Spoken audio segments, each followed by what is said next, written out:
Uyabona ukusungulwa kwe-MK noma abaningi beyigxeka i-MK usize abantu abaningi eSouth Africa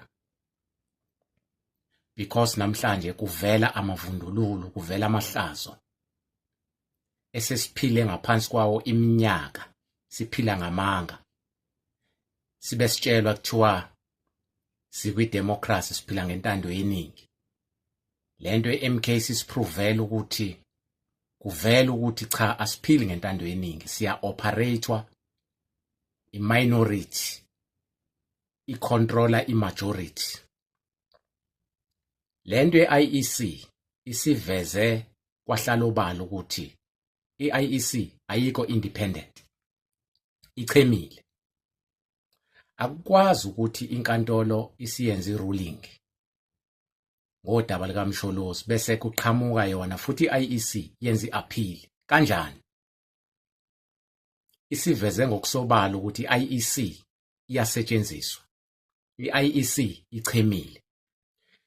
Bengizocela ukuthi ke if sinabameli abakhaliphile nabanohlonze ekutheni su-remove u-IEC njengamanje okwesikhashana, sithole inhlangano ezomela ukhetho engachemile, bese kuthi after ama-election bese ke kuyikhani kusungulwa inhlangano entsha ezomela ama-elections.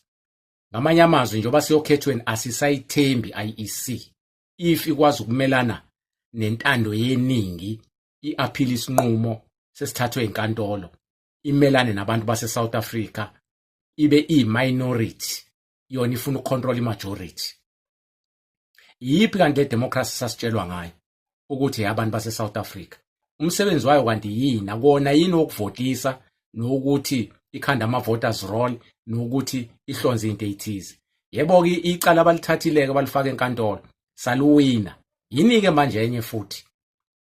Sekuyakhombisa ukuthi i-IEC ichemile ngani zakwethu. Kunabantu abangemva kwe-IEC abayidrayivayo ukuthi ayenzeni. Asisawathemba ama-result akhishwa u-IEC.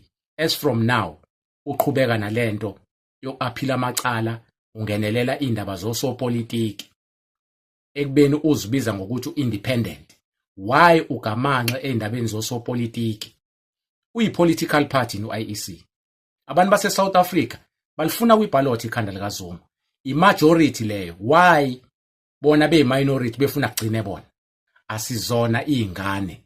Sibona yonke into eyenzakalayo ukuthi impi enkulu manje ibhekene nomsholozi.